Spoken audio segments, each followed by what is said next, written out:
tunaiku. Lanjut lagi itu TikTok Pay Later.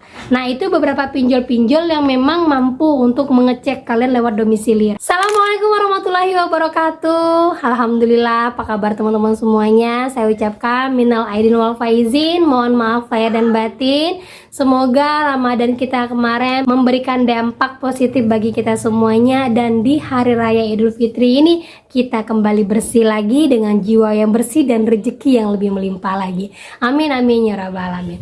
Oke teman-teman, kali ini saya akan membahas tentang pinjol ini hanya akan datang ke alamat KTP. Dan apakah lebaran ini pinjolnya akan datang? Nah, kita akan bahas secara tuntas. Tapi sebelumnya, saya harapkan kalian semuanya sudah subscribe channel ini agar channel ini terus berkembang dan dapat memberikan informasi terbaik buat kalian yang galbay. Oke teman-teman, ini dia buat kalian.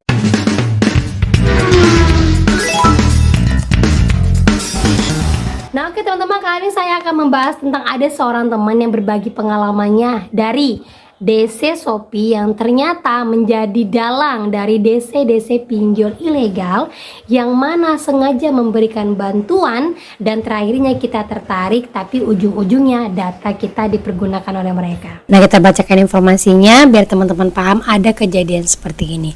Assalamualaikum Mbak, tolong bantu saya, bagaimana solusinya ini? Saya kan minta tolong bantuan temen, minta bantu di pinjol ilegal tapi pakai KTP orang lain karena KTP saya sudah di blacklist. Cuma nomor aja nomor saya rekening penerima si Joki tadi. Giliran pembayaran tagihan malah dialihkan ke rekening saya. Katanya mau diteror kalau dalam seminggu nggak bisa bayar cicilan. Si Joki yang teman saya dulu malah nomornya diblokir. Teman saya dulu kerja di Jakarta, dia katanya sekarang tinggal di Bangka. Ini sudah duit nggak dapat, malah disuruh bayar. Apa solusinya? Ganti nomor HP sama nomor rekening ya Bu. Tolong, saya lebih takut ini sekarang. Jadi istilahnya temannya ini membantunya untuk mencairkan dana lewat pinjol ilegal. Ternyata sama si Joki datanya itu dipakai, uangnya tidak ada, tapi si temennya ini ditagih. Terus Jokinya ini bilang kalau kamu tidak membayarkan nanti akan terus-terusan ditagih. Ini ibaratnya sudah jatuh tertimpa tangga. Nah, kita lanjut lagi. Nah, si Joki ini mantan pegawai es pinjam. Si Joki ini kayaknya beli link ilegal, bisa masuk ke sistem pinjol ilegal, gak lewat aplikasi Play Store. Ternyata nyari mangsa pakai nomor HP kita sama nomor rekening kita, bukan untuk pencairan dana, tapi nomor HP kita dan rekening kita digunakan untuk tagihan pembayaran. Bedanya KTP kita tidak digunakannya. Itu gimana ya Bu? Ada solusi nggak ya? Katanya bisa nerok ke kontak HP ku sama medsosku, bener nggak? Yaitu apakah solusi ganti nomor HP dan ganti nomor rekening bisa jadi solusi? Nih ya teman-teman, baca ya. Jadi Joki itu saya yakin hampir 99% itu adalah mantan pegawai dari DC pinjol-pinjol yang dipecat, ataupun memang yang dari pinjol-pinjol ilegal yang memang mereka nyambi. Nah, ini memang terbukti teman-teman ya. Jadi hati-hati sekali kalau kalian mau pakai Joki, apalagi mau menggunakan pinjol ilegal yang ada dana tidak cair tapi data kalian digunakan untuk mereka. Nah, itu dia teman-teman ya. Dari ini semua menunjukkan bahwa DC pinjol ilegal itu adalah DC yang memang bergerak di pinjol legal juga. Banyak. Ada yang mengatakan bahwa satu PDC itu bisa bekerja untuk banyak pinjol. Salah satu contohnya itu adalah pihak ketiga. Kalau pihak ketiga ini memang bisa untuk bekerja banyak pinjol, tapi kebanyakan dari mereka ini adalah orang-orang yang bermain. Kenapa saya bilang begitu? Karena apa? Siapa yang tahu data kita, saya tanya. Siapa yang tahu limit kita, saya tanya. Siapa yang bisa membobol dan mencairkan limit itu, terus kita yang harus membayarkan? Siapa coba? Kalau bukan orang dalam. Nah, dari itu semua teman-teman semuanya, kalau kalian memang sudah melunaskan segala utang kalian, saran dari saya segera cepat tutup. Ya, jangan lagi lirik-lirik pinjol. Gunakan uang kalian saat ini. Kalaupun ada yang mau kalian pelihara, cukup satu aja. Jangan sampai berderet-deret ataupun sampai beranak pinak, nggak usah. Yang lainnya tutup satu aja. Sekali-sekali kita membutuhkan uang, kita ada tempat. Kalau memang ada minta sama saudara sulit, berarti kita terpaksa harus ke pinjol, dan itu pun dalam kondisi sangat-sangat darurat. Gitu ya. Dan lanjut lagi teman-teman. Jadi ada seorang teman yang mana dia coba iseng-iseng nih ya untuk ngecek-ngecek limit. Ternyata dia dapat limit dan dia coba untuk kembalikan. Nah, dia bertanya, kalau kembalikan uang ini aman nggak Mbak ya? Saya kemarin nggak sengaja sengaja mengajukan pinjaman kak, padahal saya hanya iseng-iseng aja. Nggak taunya yang tertulis ajukan pinjaman 15 juta. Jadi saya tekan, nggak taunya uang itu masuk ke rekening saya. Terus keesokan harinya saya kembalikan uang itu. Tapi nggak bisa semuanya, cuman yang terbayar 13 juta 800 kak. Jadi gimana ya caranya ini kak? Karena saya ini sama sekali nggak ada mau pinjam.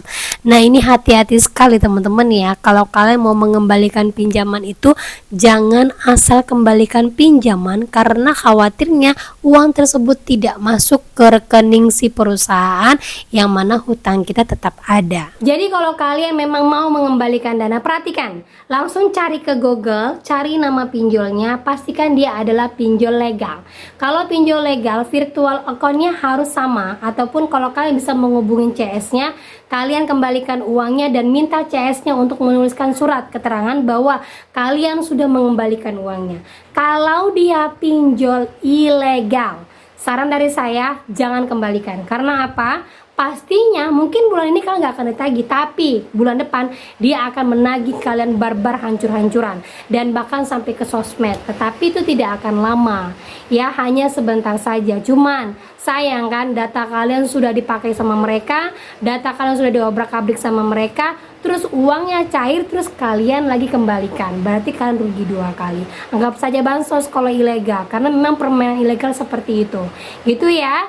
Jadi buat teman-teman semuanya, kalau kedapatan seperti ini langsung searching di Google, cari nama pinjolnya legal atau ilegal gitu ya. Dan lanjut lagi teman-teman, jadi pertanyaan seorang teman, Mbak, pinjol-pinjol itu datang ke alamat KTP kita atau alamat domisili?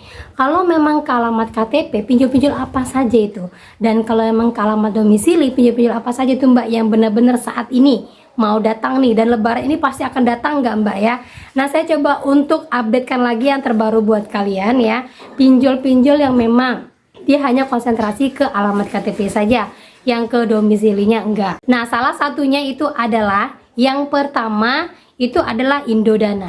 Nah Indodana ini kan seputarannya wilayah Jabodetabek, kemudian ada juga di sekitaran Jawa Timur dan juga sampai Jawa Tengah tuh sampai Jawa Timur, tapi dia random. Nah rata-rata konsentrasi Indodana ini emang lebih ke alamat KTP saja. Karena ada seorang temen, dia TKW kerja di luar negeri, terus itu dia waktu itu pengajuannya menggunakan alamat orang tuanya karena KTP-nya itu sesuai dengan alamat orang tuanya. Nah datanglah DC-nya ke alamat orang tuanya, terus dia sampaikan, gimana ya Mbak, saya perlu bayar apa tidak ya? Terus saya jawab, Indodana ini DC lapangannya ada. Kalau emang dananya sudah cukup, mungkin kamu bisa membayarkannya pelan-pelan biar orang tua di rumah lebih aman. Saya sampaikan seperti itu. Berarti konsentrasi Indodana ini memang lebih ke alamat KTP. Seandainya gini, Mbak, saya pindah nih ya ke kota A, tapi saya belum ganti KTP nih Mbak. Kira-kira DC datangnya kemana? DC tetap akan kembali ke alamat KTP kalian, gitu ya. Lanjut lagi, itu ada Aku Laku, sama ya. Aku Laku ini juga ada sebagian mengatakan dia sampai loh Mbak ke alamat domisili, tetapi ada yang mengatakan dia lebih banyak ke alamat KTP, di mana alamat pengajuan kita pertama kali. Biasanya lebih ke sana, gitu ya. Karena ini pengakuan dari seorang teman yang ada di Makassar. Dia itu ada di wilayah tertentu lah, saya lupa namanya, tapi dia nggak tinggal di situ. Itu alamat rumah sewanya dulu. Dia udah pindah ke kota B. Ternyata DC-nya konsentrasi hanya di kota A, tempat di mana dia sewa dulu. Gitu teman-teman ya. Lanjut lagi, itu adalah Julo, sama halnya dengan yang lain. Kemudian itu Uatas. Lanjut lagi Cairin. Kemudian Pinjam Yuk. Dan yang terakhir itu adalah Shopee. Nah Shopee ini kan hanya di seputaran Jabodetabek saja. Walaupun di Kalimantan itu juga ada, tapi itu pihak ketiganya. Nah datanya, informasi dari teman-teman yang di wilayah Kalimantan, yaitu Pontianak, itu lebih kebanyakan di alamat KTP saja. Karena ada seorang teman yang ngekos ya di salah satu tempat di Pontianak. Terus dia pindah karena dia udah pindah kerja lagi kan. Kemudian DC-nya lebih sering datang ke alamat kos-kosannya itu. Sama halnya seperti Jabodetabek, juga ada teman-teman yang mengatakan DC-nya lebih banyak ke yang alamat KTP. Itu teman-teman ya. Jadi di luar dari itu, apakah DC-nya akan datang ke alamat domisili? Jawabannya tidak. Ya, karena hanya beberapa pinjol-pinjol saja yang mampu mendeteksi kalian ke alamat domisili kalian. Salah satu contohnya itu adalah Kredivo. Lanjut lagi itu adalah Kredit Pintar. Lanjut lagi itu adalah HCI, Home Credit. Kemudian lagi Tunaiku. Lanjut lagi itu TikTok Pay Later. Nah, itu beberapa pinjol-pinjol yang memang mampu untuk mengecek kalian lewat domisili. Rata-rata itu melalui nik KTP kalian. Sama halnya seperti aku laku tadi, yang sebagian memang bisa nyampe ke alamat domisili kalian. Nah, kalau yang seperti ini, apakah di lebaran ini dia akan datang, Mbak? Jawabannya enggak. Desi juga manusia, Kak. Sekalipun Desi itu ada Desi Ambon yang mungkin beragama lain selain agama Islam, dia tidak akan datang. Beribadah saja sebaik mungkin, bersilaturahmi saja sebanyak-banyaknya agar rezeki kita terus mengalir.